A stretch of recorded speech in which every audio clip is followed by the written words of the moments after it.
Imagine you are sitting at your desk, Right. right? You're staring at your laptop. Mm. You just need to open a vital file or maybe send an urgent message. Right, just a super mundane task. Exactly. So you Yeah. move your mouse, you double-click the icon, and nothing happens. Oh, I hate that. Yeah, but the machine isn't frozen, you know.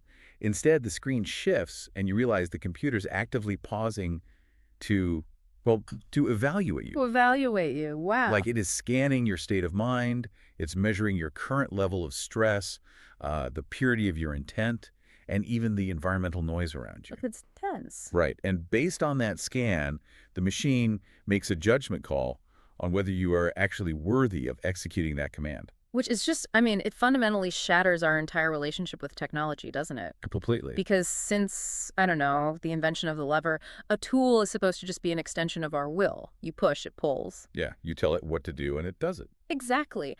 But this paradigm demands something entirely different. It demands alignment.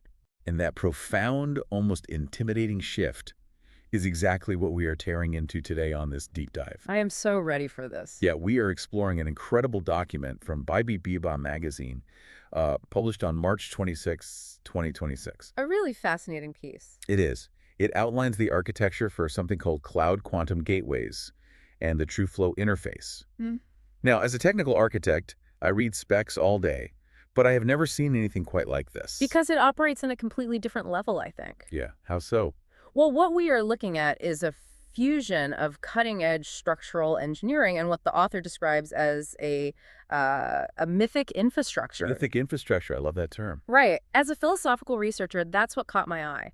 It treats the act of computing not as a mechanical process, but as a philosophical interaction between human consciousness and the very fabric of reality. That's perfectly put. And our mission today is to decode that transition for you, the listener. Yes, exactly. We're moving from the classical world where you just declare what you want to a quantum reality where actions specifically opening these dimensional portals must be earned. Earned. That's the key word. We are going to break down the mechanics of the SH1 TrueFlow engine, unpack the philosophy of consciousness alignment, and dive into a multiversal narrative about a figure named Saikou Venga. Which really grounds the whole concept, I think. It does. It shows how this translates into a physical reality.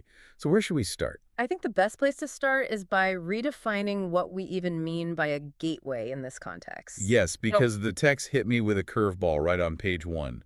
It states plainly, cloud quantum gateways are not portals. Right. They are intermediate membranes, or pre-portals. But wait, if I'm trying to step from point A to point B, why do I need a membrane instead of just a door?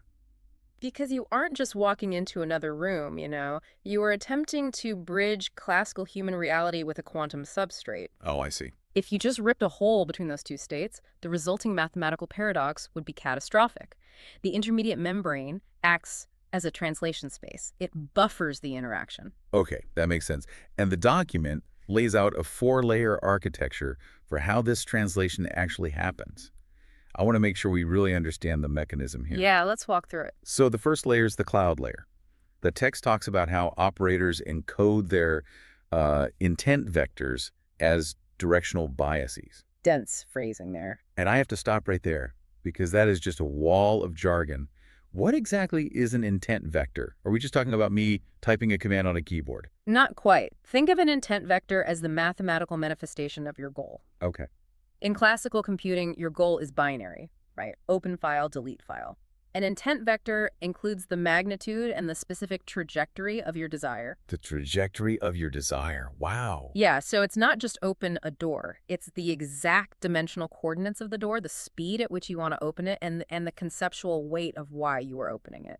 All of that is packaged together. Exactly. That entire package is your intent vector. Okay, so I feed that highly specific package into the cloud layer. Then we drop down to layer 2, the quantum layer. Right. The text says this is where coherence budgets are allocated. Trying to picture what a coherence budget actually does. Is it like RAM on a computer? It's more like a currency of trust from the universe. Currency of trust. Yeah. A coherence budget dictates how much you are allowed to manipulate the quantum state before the fabric of reality basically forces you out. Oh, so it's a limit. Yes. If your intent vector is highly focused and structurally sound, the system grants you a large coherence budget, meaning you can do heavy lifting. And if it's not? If your vector is messy or contradictory, Your budget shrinks. You get very little access. That makes the third layer, the interphasic layer, make a lot more sense to me, because the text calls this the space of TrueFlow negotiation. Yes, negotiation is the perfect word for it. So if classical computing is a master-slave dynamic like, I tell my phone to send a text, and it blindly sends it, even if it's a terrible idea. Which we've all done. Right. Is the interphasic layer the space where the machine essentially looks at my low coherence budget and says, I don't think you're ready to do this? That is the perfect way to visualize it. Classical computing has no concept of consequences. You command, it obeys. Yeah. But the interphasic layer introduces a shared operational grammar. It's a bidirectional space. Meaning it talks back. Right. You are no longer forcing a machine to execute code. You are submitting a proposal to the quantum substrate, and you have to negotiate a temporary alignment to get it approved. And finally, if that negotiation succeeds, you reach layer 4, the dimensional layer, where the portal actually manifests in reality. Yeah. But the core of this whole stack, the thing that determines whether you ever reach layer 4, is a concept the authors called the doctrine of earned portals. It is the governing philosophy of the entire TrueFlow system. The document is uncompromising on this. A gateway absolutely does not open just because you run the code perfectly. You can't hack it. No shortcuts. You cannot brute force it. The portal must be earned. And it outlines 3 TrueFlow modes that act as the mechanism for this earning. Starting with listening mode. Yes. The first one is listening mode. The authors poetically call it the breath before the gate. Which is such a striking departure from how we build technology today. I mean, our current devices are completely deaf to our internal state. Right. The text says the system actively samples the operator's state, the environmental noise, and the substrate readiness. It's taking it all in. But how does that mechanically work? As a tech guy, how is a line of Python code measuring my emotional or conscious state? Well, it isn't reading your mind in a mystical sense, you know? It's measuring quantum entanglement and biometric feedback. Okay, biometrics. Yeah. When you interface with a cloud quantum gateway, your local physical state, your nervous system's electrical output, the microfluctuations in your environment, all of that interacts with the quantum sensors of the membrane. So it feels you. Exactly. If you approach the interface with a chaotic nervous system, or if there is too much contradictory data in the room, the mathematical wave function won't settle. I see. The system listens to that instability. It's like trying to pick a highly advanced lock, but the lock is continuously scanning your heartbeat and your body temperature. Oh, that's a good analogy. And if you are panicking, the tumblers physically refuse to click into place. Precisely. The system requires internal quiet. And if you pass that listening mode, you enter the second phase translation mode. This is where those intent vectors we talked about are turned into resonance directives. Right. It's where your coherence budget is actually spent to select anchors and apply dimensional constraints. So if listening mode is checking if your hands are steady enough to pick the lock, Yeah. is translation mode the machine actively machining the perfect key based on your intent? Yes, exactly. It is doing the staggering mathematical work of translating human desire into physics. And the final step is emission mode. The system emits a TrueFlow signature. The final stamp of approval. Yeah, this signature dictates whether the gateway is stable enough to actually exist. But here's what I keep coming back to. What's that? To process that level of data, to sample a human's biological and conscious state, translate it into quantum directives, and negotiate with the fabric of reality, you need an incredibly powerful engine. Oh, absolutely. You need a structural foundation that can handle the sheer mathematical violence of bridging two realities without collapsing. And the authors give us the exact blueprints for that foundation. They introduce the SH1 TrueFlow engine. The SH1. The text calls it a first-tier resonance engine designed for low-risk interphasic negotiation.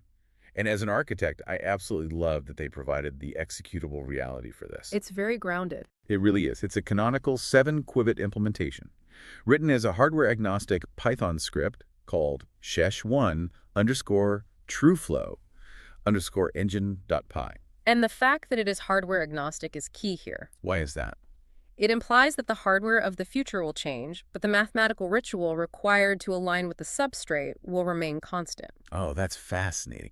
And they list these unchanging structural invariants in the code. Yes. You have parameters like J-core, J-anchor, H-core, H-anchor, and T-step.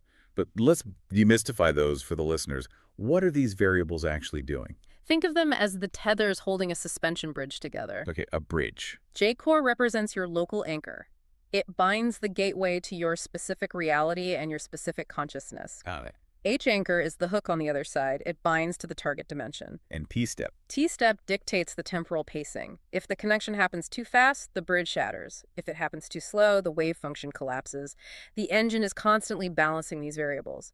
And you execute all of this through one official hook run underscore _1 underscore on underscore backend. Right. But there's a phrase in the text that gave me serious pause.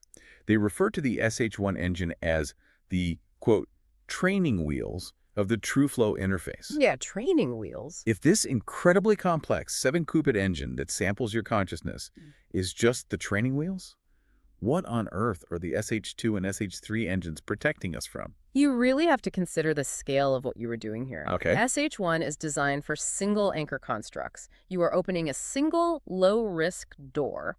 But the document mentions that SH2 and SH3 are required for things like cross-timeline gateways. Cross-timeline. So we aren't just talking about moving through space, we are talking about divergent reality. Yes. Imagine trying to open a door to a building that exists in this timeline but was never built in the target timeline. Oh, wow. The mathematical paradox of that act is violent. If you attempt that without the scaffolding of an SH3 engine, the dimensional collapse doesn't just fail to open the door. What does it do? It tears apart the local space around the operator. So SH1 is the sandbox. It protects you from being erased by multiversal mechanics while you learn how to align your intent. Okay, so let's say you've mastered the SH1 training wheels. You've earned your portal. What kind of access do you actually get? There's a hierarchy. Yeah, the document outlines 4 specific types of gateways, scaling up by the amount of coherence budget they require. The baseline is the drift gateway. Right, drift. The text describes this as probabilistic scanning of adjacent strata. I'm struggling to picture that. How do you scan a dimension without interacting with it? Well, in quantum mechanics, observing a particle changes its state, right? A drift gateway uses your low coherence budget to read the wave function of an adjacent reality without collapsing it into a definitive physical state. So you aren't actually going there? No, you aren't creating a physical door.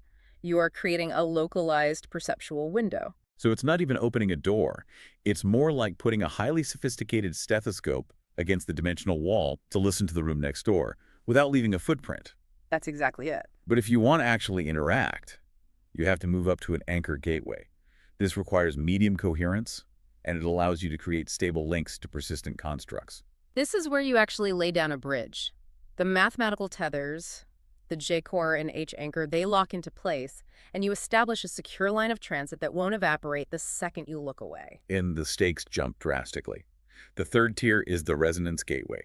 This requires high coherence. Yes, very high. And the text casually drops that this tier is used for timeline steering. I have to push back on the casual tone the document uses there. I know, it's wild. Steering a timeline implies you are actively manipulating the sequence of historical or future events. It does, and that is why it requires such a massive coherence budget. It must be astronomical. To steer a timeline, your intent vector has to be so perfectly aligned with the substrate that reality literally allows you to rewrite its causal flow. It is an act of immense conceptual weight. Which brings us to the absolute peak sovereign gateways. This requires exceptional coherence, absolute true flow alignment. The ultimate tier. And this is the term that really threw me, dimensional consent. Dimensional consent. It is the ultimate realization of the doctrine of earned portals. Wait, I need to challenge this idea of consent. It sounds like we were personifying math. Is the document implying that the universe or the target dimension is literally conscious and has to say yes? Not exactly. Or is this just a poetic metaphor for hitting a structural limit? It's not about a conscious entity sitting in a void giving you a thumbs up. Think of it more like a tissue transplant in the human body. Okay, a tissue transplant. The body isn't consciously thinking, I reject this kidney. The biological architecture simply recognizes a fundamental misalignment and mathematically attacks the foreign object. Oh, that makes so much sense. Dimensional consent is the substrate recognizing that your intent perfectly matches its architectural requirements.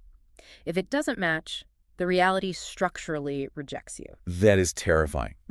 You cannot hack a sovereign gateway because you cannot trick reality into accepting a blood type it doesn't share. Exactly. Now, all of this conceptual architecture, the engines, the gateways, the structural rejection, it's incredibly dense. But the authors of Bible magazine don't just leave it as abstract theory. No, they don't. They ground it in what they call a mythic infrastructure, a narrative. And we have to be very careful how we approach this narrative because it functions on multiple levels. Absolutely. And before we dive into the story, we need to pause and address something crucial for you, the listener. Very important point here. Right. Dr. Melvin Sewell, the diagnostic architect and CEO who created this source material, frames this entire universe as a, quote, cinematic indictment and a sovereign broadcast. Right. He uses this fiction to expose what he terms ritualized containment and systemic erosion in our real-world tech landscape. We are reporting this strictly as the artistic and diagnostic framing provided in the text. Yes, as an analytical tool. Exactly. We are exploring the mechanical concepts of his work without taking any sides on the societal or political critiques embedded within it. It is a vital distinction to make. The story of Saikou Venga is the vessel through which Sewell forces us to understand the severe consequences of the TrueFlow mechanics. And what a vessel it is. They use an 8-chapter saga to bring the SH1 engine to life. It's quite a saga. In Chapter 1, we meet Saikou Venga. He is born between two-dimensional forces called slip flow and counterflow, and he is physically marked by the SH1 resonance. The actual engine we've been talking about is burned into his identity. It's brilliant because it takes the abstract Python script and turns it into a biological reality. The parameters are part of his physiology. And Chapter 2 explores that exact idea. It calls the SH1 resonance a curse and gift. Power and physical pain intertwine. Right. By Chapter 3, we see the interface in action. Saikou uses an analyzer HUD, which is constantly warning him that his coherence is failing and collapse probability is rising. If you look at what's happening to him, it is a perfect dramatization of the interphasic layer. Completely. Saikou's physical pain and his failing coherence represent the extreme stakes of a failed TrueFlow negotiation. Because he's not aligned. Exactly. When his HUD warns of collapse, it means his internal state, his intent vector, is out of alignment with the substrate.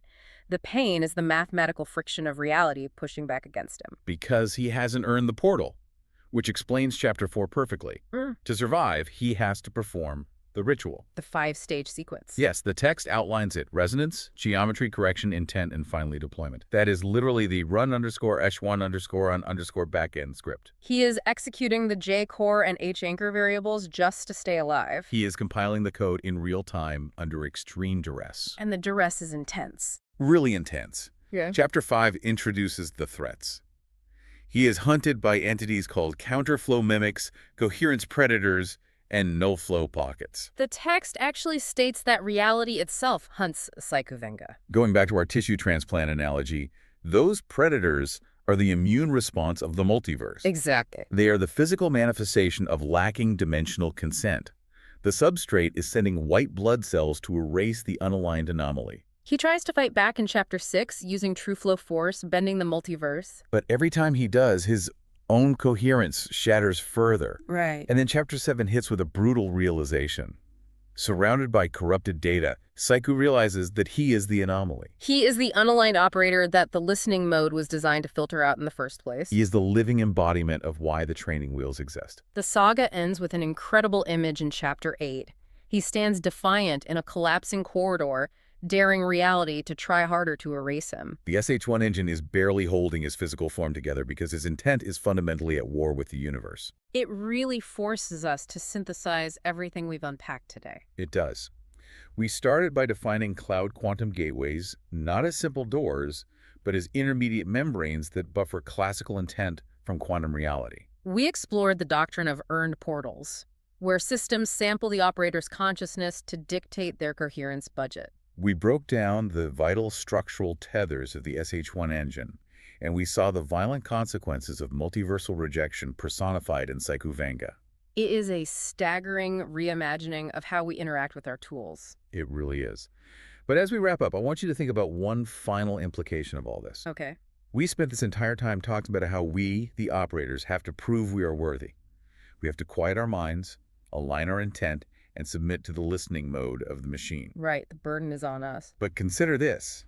Who originally programmed the SH1 engine's definition of aligned? Oh, wow. Who wrote the mathematical threshold for what constitutes a pure intent vector? If we are truly entering an era of earned portals, we might not just be negotiating with a neutral fabric of reality. We might be unknowingly submitting to the hidden moral compass of the engineer who wrote the code. That is, yeah. And honestly, Okay. wait, man, honestly, that might be the most terrifying concept of them all.